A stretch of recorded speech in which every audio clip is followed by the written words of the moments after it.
33వ వచనంలో నుండి మనం చూడాలి.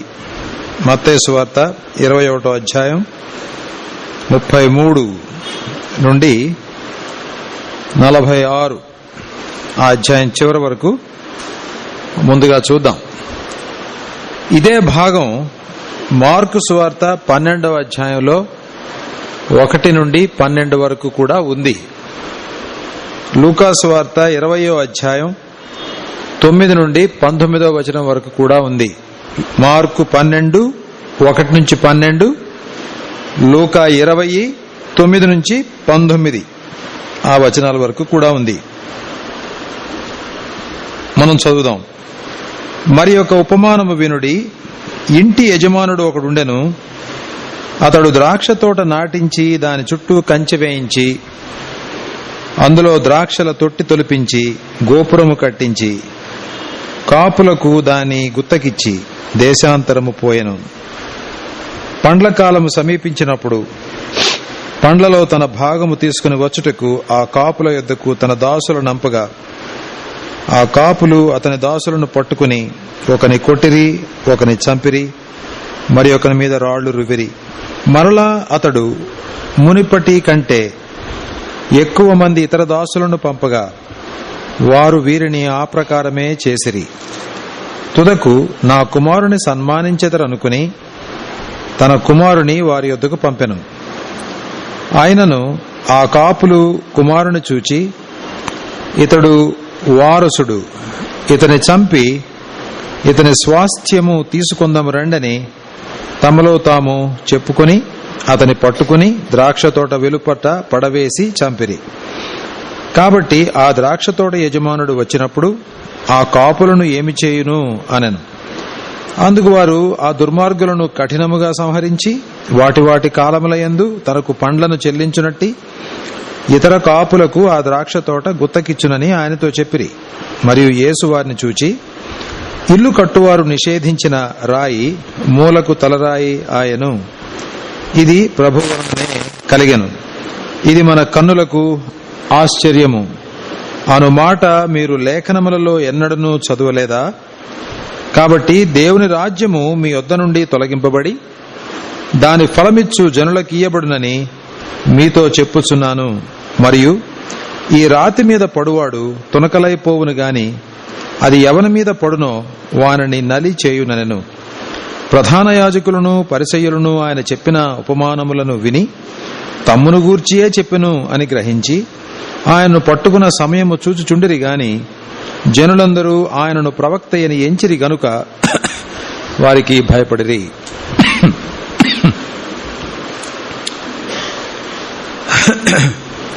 అంతకుముందు వచనాల్లో కూడా మనం గాని కొంచెం జాగ్రత్తగా చూస్తే అక్కడ ఉంటుంది చూడండి. యోహాను నీతి మార్గమున మీ యొద్దకు వచ్చెను 32లో. మీరతను నమ్మలేదు, అయితే సుంకర్లను వేశ్యలను అతనిని నమ్మిరి. మీరు అది చూచియు అతనిని నమ్మునట్లు పశ్చాత్తాప పడకపోతిరి. యేసుక్రీస్తు వారు చెప్పినటువంటి ఈ మాటల్లో పశ్చాత్తాపడాలి, మన తప్పులు మనకు అర్థమైనప్పుడు పశ్చాత్తాపడాలి అనే సంగతి చాలా స్పష్టంగా ఆయన చెప్పినట్లుగా మనం చూస్తాం. యోహాను నీతి మార్గమున వచ్చినప్పుడు మీరు నమ్మలేదు, వేశ్యలు సుంకర్లు ముందుగా నమ్మారు, మీకంటే వాళ్ళు ముందుగా పరలోక రాజ్యంలోనికి ప్రవేశించారు అని ప్రభు చెప్పారు 31లో. మీరు అదంతా చూచి కూడా మీరు నా మాటలు నమ్మలేదు, లేకపోతే ఆయన మాటలు నమ్మలేదు, పశ్చాత్తాప పడకపోతిరి అని చెప్పాడు. మన జీవితాల్లో పశ్చాత్తాపం అనేది చాలా అవసరం. దేవుని యొక్క నీతి మార్గాలు మనకి తెలియజేయబడినప్పుడు ఆ నీతి మనలో లేదు అని తెలిసిన వెంటనే మనం పశ్చాత్తాప పడడం అనేది నేర్చుకోవాలి. We must feel sorry, extremely sorry for the state that we are in. మనం ఉన్నటువంటి ఆ స్టేట్ లో చాలా చింత మనం పడాలి. అది చెప్పిన తర్వాత ఆయన ఒక ఉపమానం చెప్పాడు. అది నిజానికి వాళ్ళ గురించి చెప్పిందే, ఆ శాస్త్రుడు పరిసయ్యుల గురించి చెప్పాడు. అక్కడ ఒక ద్రాక్ష తోట యజమానుడు మన ప్రభు అయిన దేవుడు ద్రాక్ష తోట నాటించాడు, దాని చుట్టూ కంచె వేయించాడు. ద్రాక్ష తోట డెఫినెట్ గా యూదా జనానికి సూచనగా ఉందని మనం చాలా సులభంగా చెప్పొచ్చు. దాని చుట్టూ కంచె వేయించి అందులో ద్రాక్షల తొట్టి తొలిపించి గోపురము కట్టించి కాపులకు దాన్ని గుత్తకిచ్చి దేశాంతరం పోయాను. పండ్ల కాలము సమీపించినప్పుడు పండ్లలో తన భాగము తీసుకుని వచ్చుటకు ఆ కాపుల యొద్దకు తన దాసులను పంపగా ఆ కాపులు అతని దాసులను పట్టుకుని ఒకరిని కొట్టారు, ఒకరిని చంపారు. ఇవన్నీ కూడా యేసుక్రీస్తు వారు చెప్పినప్పుడు పాత నిబంధన కాలంలో యూదులు ప్రవక్తలకి ఏమేం చేశారు అన్న దాని గురించి ఆయన మాట్లాడారు. చాలా మంది ప్రవక్తల్ని ఆయన నీతిని తెలియజేయడానికి, ఆయన కట్టడలను తెలియజేయడానికి దేవుడు పంపాడు ఇశ్రాయేల్ జనాంగం దగ్గరికి. అయితే వాళ్ళు కొంతమందిని చంపేశారు, కొంతమంది నిజంగానే కొట్టారు, కొంతమందిని చాలా బాధ పెట్టారు. Is it different today? ఈవేళ కూడా పెద్ద తేడాగా ఏమనుందా? I don't think so. It's just the same. Human mind, human sinfulness, Satan మనుషుల్ని ప్రేరేపించే విధానం అంతా కూడా it's just the same all the time. ఇవాళ రేపు కూడా అట్లనే ఉంది. కొంచెం మంచి మాటలు చెప్తే విసుక్కునేవాళ్ళు, కోప్పడేవాళ్ళు, కొట్టేవాళ్ళు కూడా ఉన్నారు. మేము ఇక్కడ రాకముందు ఒరిస్సాలో ఉండేవాళ్ళం. ఒరిస్సా కూడా వెళ్ళక ముందు గుంటూరులో ఉన్నాం ఒక 3 సంవత్సరాలు. గుంటూరులో సంఘంలో కొంతమంది సంఘ పెద్దలైన వాళ్ళు చాలా అక్రమాలు చేస్తుంటే మేము కొంతమంది దానికి ఒప్పుకోకపోతే ప్రధానంగా నేను ఇంకొక ఆయన ఒక 10,000 రూపాయలు ఒక అతనికి ఇచ్చి మేము చాలా late in the night return అవుతున్న వాళ్ళం ఇంటికి. సంఘం చీలిపోయింది అప్పటికే. మాతో పాటు ఒక 90% లేకపోతే 85% ఉన్నారు. ఆ ఉన్న చోట్లోనే ఒక 10-15% మిగిలారు. పెద్ద బిల్డింగ్ అది. వాళ్ళు ఏం చేశారంటే మమ్మల్ని కొట్టడానికి డబ్బులు ఇచ్చారు. ఒకళ్ళకి రౌడీలకి 10,000 రూపాయలు డబ్బులు ఇచ్చి నాకును ఇంకొక ఆయనకి కాళ్ళు ఎరగొట్టాలని డబ్బులు ఇచ్చారు. మాకు తెలియదు అది. దేవుడు దాన్ని ఎలా మార్చాడంటే ఆ రౌడీలు కొంతమంది వచ్చి వాళ్ళల్లో వాళ్ళు మాట్లాడుకుంటుంటే వాళ్ళ పక్కనే మన చర్చి అబ్బాయి ఒక అబ్బాయి ఉండటం జరిగింది. వాళ్ళల్లో ఒక రౌడీకి మన చర్చి అబ్బాయి ఫ్రెండ్. సరే, వాళ్ళు ఎవరి గురించి మీరు మాట్లాడుతున్నారు అని అంటే వాళ్ళు అడిగారు అనమాట, ఎరా నీకు తెలుసా వీళ్ళు అని. తెలుసు, మా సంఘ పెద్దల వాళ్ళు. ఏంటి మీరు మాట్లాడుకున్నారంటే ఇట్లా డబ్బులు ఇచ్చారు మాకంటే. ఇక్కడోడు ఏమన్నాడంటే మీరు డబ్బులు తీసుకోండి కావాలంటే, కానీ వాళ్ళు మంచివాళ్ళు, వాళ్ళని ఏం చేయకండి, వాళ్ళు మా సంఘానికి సంబంధించిన వాళ్ళు అని అంటే వాళ్ళు 10,000 తీసుకుని మమ్మల్ని ఏం హాని చేయలేదు. దేవుడు అలా కాపాడాడు. ఒకవేళ కొట్టుంటే బహుశా కాళ్ళు చేతులు విరిగుండేవి, చాలా హామ్ జరిగి ఉండేది. మా పిల్లలు చాలా చిన్న పిల్లలు అప్పుడు. It was almost about 20 years back. అందుచేత ఒక్కోసారి దేవుని మాటలు చెప్తే నాయన ఇది తప్పు, ఇలా వద్దు, ఇలా చేయండి, ఇది అక్రమం అని చెబితే మనుషులకి అంత సులభంగా సహించదు. ఈ రోజుల్లో బాగా దువ్వి మాట్లాడి ఎవరికి ఎవరికి నొప్పి కలగకుండా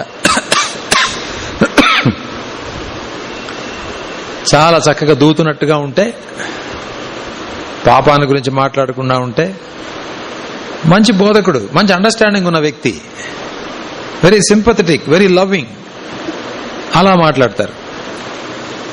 దేవుని యొక్క వాక్యంలో ఉన్నట్టుగా మనం చెప్పడానికి, కరెక్ట్ చేయడానికి ప్రయత్నం చేస్తే కఠినుడు, నా కోపం ఎక్కువ, సింపతి లేదు అతనికి, ఇంకా రకరకాల పేర్లు పెడతారు. దేవుని యొక్క సన్నిధిలో దేవుని యొక్క దాసులు మనతో మాట్లాడేటప్పుడు మనం ఆ సందేశాన్ని అందుకోవడం అనేది చాలా ముఖ్యమైన సంగతి సహోదరులారా. అది నాకు కానీ మీకు కానీ దేవుడు తన సందేశాన్ని పంపించినప్పుడు ఆయన సందేశం తీసుకొచ్చిన వాళ్ళకి మనం పేర్లు పెట్టొద్దు, మనం వాళ్ళని క్రిటిసైజ్ చేయొద్దు. మనం వాళ్ళని గౌరవించాలి, వాళ్ళు చెప్పిన మాటలు అర్థం చేసుకుని ప్రభు యొక్క చిత్తాన్ని మనం నెరవేర్చాలి. ఇక్కడ ఆ పాత నిబంధన కాపులకి కొట్టారు, కొంతమందిని కొట్టారు, కొంతమందిని చంపారు, మరి ఒకరి మీద రాళ్లు రువ్వారు. అదే మరి కొంతమందిని పంపిస్తే వాళ్ళకు కూడా అలానే చేశారు. చివరికి కుమారుణ్ణి సన్మానిస్తారనుకుని కుమారుని పంపాడు అని చెప్పబడింది.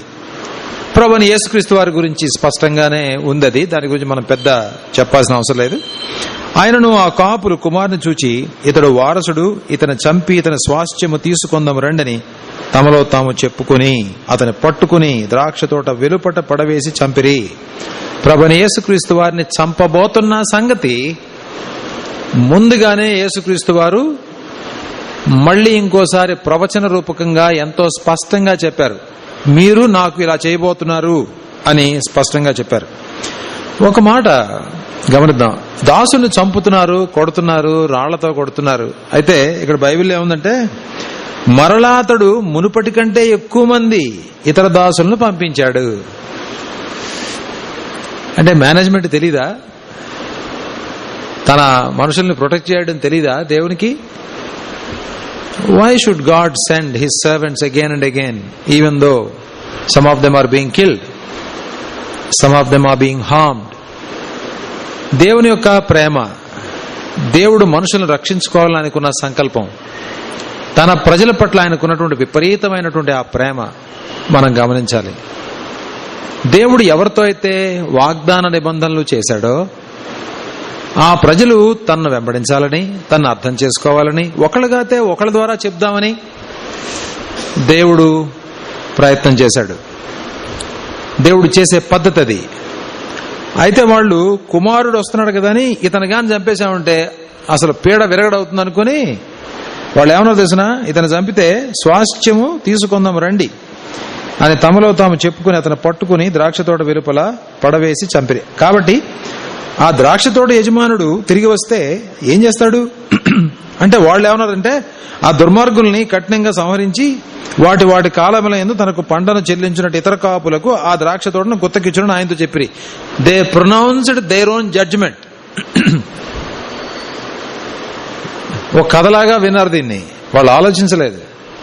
వాళ్ళు ఏమన్నారంటే, ఇలా గాని చేసే పని అయితే వాళ్ళని సంహరించి, కఠినముగా సంహరించి వాటి వాటి కాలముల యందు పండ్లను చెల్లించునట్టి ఇతర కాపులకు ఆ ద్రాక్ష తోట గుత్తకిచ్చునని ఆయనతో చెప్పిరి. దేవుడు తన ప్రజల్ని కరుణించి తిరిగి తిరిగి ప్రవక్తలను పంపి తిరిగి తిరిగి ఆ మాటలను పంపేటప్పుడు దేవుని యొక్క క్రమాన్ని అర్థం చేసుకోవాలి. లేకపోతే ఏమవుతుంది? When God sends a message repeatedly to you and when you don't honour it, it's very dangerous. దేవుడు తొందరగా శిక్షించడు గాని he sends again and again and again and again the same message. ఆ వర్తమానాన్ని తిరిగి తిరిగి మనకి పంపుతాడు అనే సంగతి దీనిలో మనకు అర్థమైంది. దేవుడు తొందరగా కోప్పట్టు గాని ఆయన పంపిస్తాడు. అయితే ఆయన చూపించిన ప్రేమ, ఆయన చూపించిన కృప అర్థం చేసుకోకపోతే the punishment would be very very severe. అప్పుడు సివియర్ గానే జరిగింది, ఈవేళ కూడా సివియర్ గానే ఉంటుంది. జాగ్రత్త పడటం చాలా మంచిది. మరియు యేసు వారిని చూచి 42వ వచనంలో, ఇల్లు కట్టువాళ్లు నిషేధించిన రాయి మూలకు తలరాయి అయింది. ఇది ప్రభువు వలనే కలిగెను, ఇది మన కన్నులకు ఆశ్చర్యము అను మాట మీరు లేఖనములలో ఎన్నడనూ చదవలేదా? వాళ్ళు లేఖనాలు వాళ్ళకి కొంత ప్రావీణ్యత ఉంది. వాళ్ళకి ఆ వేళ ఉన్నటువంటి యెషయా గ్రంథం, కీర్తనలు ఇవన్నీ కూడా వాళ్ళకి తెలుసు. ప్రవక్తల గ్రంథాలు అవన్నీ ఉన్నాయి. నిజానికి ఈ మాటలు కీర్తనలు 118లో 22వ వచనంలో ఈ మాటలు ఉంటాయి. అంటే దేవుడు అడుగుతున్నాడు, మీరు చదవలేదా? మీరు చదివారు కదా అని అర్థం. మీకు తెలుసు కదా ఈ సంగతి. ఇది మన కన్నులకు ఆశ్చర్యం.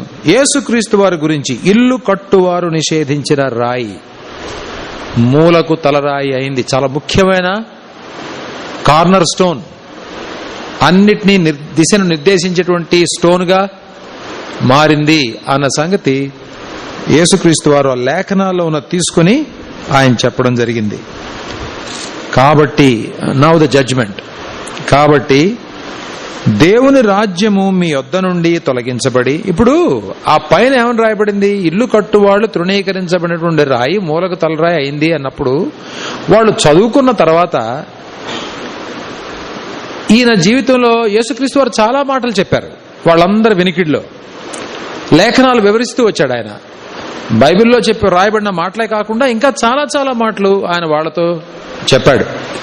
అవన్నీ వింటున్నప్పుడు లేఖనాలు నెరవేర్పు జరుగుతోంది ఆయన జీవితంలో అన్న సంగతి వాళ్ళకి అర్థం కావాలి. వాళ్ళు అర్థం చేసుకోలేదు. అందుకని అడుగుతున్నాడు, ఈ మాట లేఖనాల్లో మీరు చూసి ఉండాలే, మీకు అర్థం కావట్లేదా? ఎంత ఆవేదనతో అన్నాడో ఆ మాట. లేఖనాలు రాయబడ్డాయి, కానీ గ్రహించేవాళ్ళు ఎవరు? లేఖనాల్లో దేవుడు రికార్డ్ చేశాడు, పట్టించుకునేది ఎవరు? ఆయన తన ప్రవక్తలను పంపించాడు, విన్నదెవరు?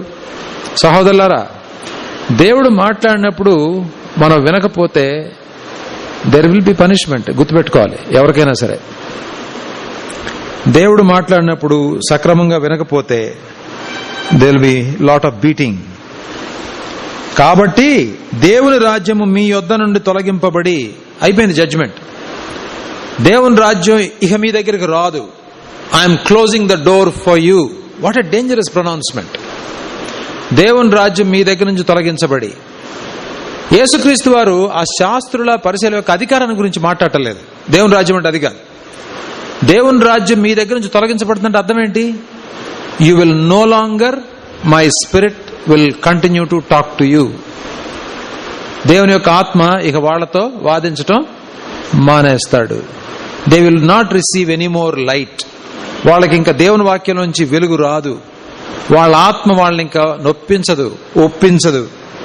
కాబట్టి దేవుని రాజ్యము మీ యొద్ద నుండి తొలగింపబడి, he's removing the kingdom of God, వాళ్ళ దగ్గర నుంచి తొలగించబడి దాని ఫలమిచ్చు జనులకు ఇయ్యబడునని మీతో చెప్పుచున్నాను. ఆ యూదులందరూ, వాళ్ళందరి గురించి చెప్పబడింది, సామూహికంగా చెప్పబడినటువంటి సంగతి. దాని ఫలమిచ్చు జనులు ఎవరు? దాని ఫలమిచ్చు జనులు అన్యులు, నాన్ జ్యూస్. మీ దగ్గర నుండి సువార్త తీసివేయబడుతుంది, తొందరలోనే అది అన్యజనులకు వెళ్ళిపోతుంది అన్న సంగతి కూడా మన ప్రభు వాళ్ళతో చెప్తున్నారు. జడ్జిమెంట్ చూడండి ఇంకా 44వ వచనం. మరియు ఈ రాతి మీద పడువాడు తునకలైపోవును. మూలకు తలరాయి అయినటువంటి ప్రభుని యేసుక్రీస్తు వారి గురించి ఆయన తన గురించి తాను చెప్తున్నాడు. ఈ రాతి మీద పడువాడు తునకలైపోవును. ఈ లోకంలో ఎవరైనా యేసు ప్రభు వారి యొక్క సువార్తను గాని, ఆయన సంఘాన్ని గాని, ఆయన యొక్క రాజ్యాన్ని గాని కదిలించడానికి గాని, హామ్ చేయడానికి గాని, పాడు చేయడానికి గాని ఎవడన్నా పూనుకుంటే, ఎవడైనా ఈ రాతి మీద పడితే తునకలైపోతాడు. అయితే అది ఎవని మీద పడునో వానిని నలిచేయునను. రిజల్ట్ ఒకటే ఇంచుమించు. ఎవడైనా దాని మీద పడ్డా, లేకపోతే దేవుని యొక్క కోపంలో, దేవుని యొక్క జడ్జిమెంట్లో, దేవుని యొక్క ఉగ్రత ఎవరి మీదన్నా మండినా కూడా పొడైపోతారు వాళ్ళు. ఇది గుర్తుపెట్టుకోవాలి. చాలాసార్లు మనకి ఇది అర్థం కావట్లా. God judges. మన లైఫ్ టైంలో దేవుడు తీర్పు తీరుస్తాడనే సంగతి మనకు అర్థం కావట్లా చాలాసార్లు. గాడ్ ఈజ్ గుడ్, కోరసలు రాశాం. God is good, God is good all the time. So God is good. తర్వాత దేవుడు ప్రేమ గలవాడు. మనం ఏం చేసినా సరే పర్లేదు, మనం ఎలా ఉన్నా పర్లేదు, మనం తీసుకున్నా పర్లేదు, రాకపోయినా పర్లేదు, వచ్చినా పర్లేదు, మనం విన్నా పర్లేదు, వినకపోయినా పర్లేదు. Because God is loving, God will forgive. సహోదరులారా, our God's anger will burn. మనకు అందరికీ అర్థం కావాలి. దేవుని యొక్క ప్రేమను సరిగ్గా వాడుకోకపోతే, దేవుని యొక్క కనికరాన్ని అర్థం చేసుకోకపోతే, దేవుడు మన దగ్గరికి పంపించే సందేశాల ప్రకారంగా మనం ప్రవర్తించకపోతే there will be punishment, heavy punishment. బైబిల్లో ఉంది, ఎవడైనా నాకు వ్యతిరేకంగా పనిచేసినా, నేను చూసి నేను పనిష్మెంట్ ఇచ్చినా, that's the end of the life for such people. కఠినమైన మాటలు చెప్పాడు కదా. ఈ రాతి మీద పనువాడు తునకలైపోవును. Literally true. ఈ రాతి మీద పడువాడు తునకలైపోవును. అయితే అది ఎవరి మీద పడునో వానిని నలిచేయును. Look at the judgement of God. ఈ సంగతి మనం తెలుసుకుని ఒళ్ళు దగ్గర పెట్టుకుని ప్రవర్తించాలి. మనలో ఎవరమైనా సరే పాపం విషయంలో గాని, క్రమం విషయంలో గాని, డిసిప్లిన్ విషయంలో గాని, దేవుని మార్గాల విషయంలో గాని, దేవుని యొక్క సన్నిధిలో ప్రవర్తించే విషయంలో గాని మనం జాగ్రత్తగా ఉందాం, లేకపోతే దేర్ కెన్ బి హార్మ్. ఒకవేళ ఇది యూదుల గురించి చెప్పబడింది, but this is equally true if it happens even in our case. అప్పుడు చూడండి ఏం జరిగిందో. ప్రధాన యాజకులను పరిసయ్యులను ఆయన చెప్పిన ఉపమానములను విని తమ్మును గూర్చియే చెప్పినని గ్రహించి ఆయన పట్టుకుని సమయం చూచుచుండిరి గాని జనులందరూ ఆయనను ప్రవక్త అని ఎంచిరి కనుక వారికి భయపడిరి. అప్పుడు అర్థమైంది వాళ్ళకి, ఇది మన గురించి చెప్తున్నాడు ఇదంతా అని. వాళ్ళు పట్టుకోవాలనుకున్నారు, సమయం చూచుండ్రు గాని జనులందరూ ఆయన్ను ప్రవక్త అని ఎంచిరి కనుక వాళ్ళకి భయపడ్డారు. సరే, వాళ్ళకి భయపడిన మాట నిజమే గాని దేవుని యొక్క సమయం ఇంకా రాలేదు, ఆయన పట్టుకునే సమయం ఇంకా రాలేదు. అందుచేత ఎవరు ఆయన మీద చేతులు వేయలేదని దేవుని యొక్క వాక్యంలో మనం చూస్తాం. 22వ అధ్యాయానికి వద్దాం. యేసు వారికి ఉత్తరమిచ్చుచు తిరిగి ఉపమాన రీతిగా ఇట్లనెను, పరలోక రాజ్యము తన కుమారునికి పెండ్లి విందు చేసిన ఒక రాజును పోలి ఉన్నది. ఒక పోలికతో చెప్తున్నాడు పరలోక రాజ్యం ఎలా ఉందో. ఆ పెండ్లి విందుకు పిలువబడిన వారిని రప్పించుటకు అతడు తన దాసులను పంపినప్పుడు వారు రానుల్లకపోయేది. కాగా అతడు, ఇదిగో నా విందు సిద్ధపరిచి ఉన్నాను, ఎద్దులను క్రొవ్విన పశువులను వధింపబడినవి అంతయు సిద్ధముగా ఉన్నది, పెండ్లి విందుకు రండి అని పిలువబడిన వారితో చెప్పుడని వేరే దాసులను పంపిన గాని వారు లక్ష్యము చేయక ఒకడు తన పొలమునకును మరి ఒకడు తన వర్తకమునకును వెళ్ళిరి. తక్కిన వారు అతని దాసులను పట్టుకుని అవమానపరిచి చంపిరి. కాబట్టి రాజు కోపపడి తన దండ్లను పంపి, తన ఆర్మీని పంపి ఆ నరహంతకులను సంహరించి వారి పట్టణము తగులబెట్టించెను. లిటరల్ గా AD 70లో ఇది యాక్చువల్ గా జరిగింది. పట్టణాన్ని కాల్చేశారు, యెరూషలేమును కాల్చేశారు. ఎంత కాల్చారంటే ఆ పెద్ద దేవాలయం కూడా రాతి మీద రాతి లేకుండా కూల్చేశారు. That glorious temple was completely burnt down and destroyed. Clear గా వాళ్ళ గురించి చెప్తున్నాడు. పరలోక రాజ్యము తన కుమారునికి పెండ్లి విందు చేసిన ఒక రాజుగారితో పోల్చొచ్చు. పెండ్లి విందుకు పిలువబడిన వాళ్ళని రప్పించడానికి అతడు తన దాసులను పంపినప్పుడు again the same message is going on. తన దాసులను పంపాడు ఇన్వైట్ చేయడానికి, పెండ్లి విందుకు ఇన్వైట్ చేయడానికి దాసులు వెళ్లారు. మనం సువార్త సేవ చేసేటప్పుడు we invite people to the wedding feast of the lord. దేవుని యొక్క సన్నిధిలో సంతోషించడానికి మనం మనుషుల్ని ఇన్వైట్ చేయడానికి వెళ్తున్నాం. సువార్త సేవ అంటే అదే. We call people.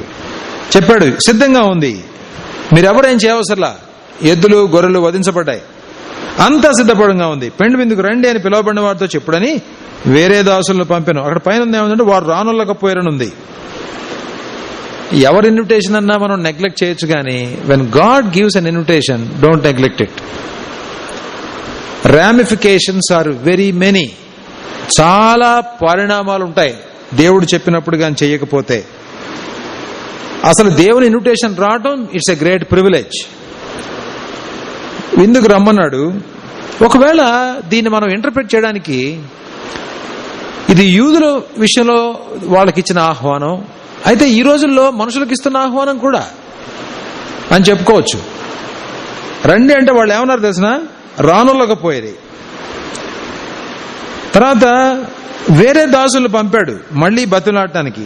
వారు లక్ష్యము చేయక ఒకడు తన పొలమునకును మరి ఒకడు తన వర్తకమునకును వెళ్ళిరి. దేవుడు విందుకు రండి, నా మాటలు వినండి, మందిరానికి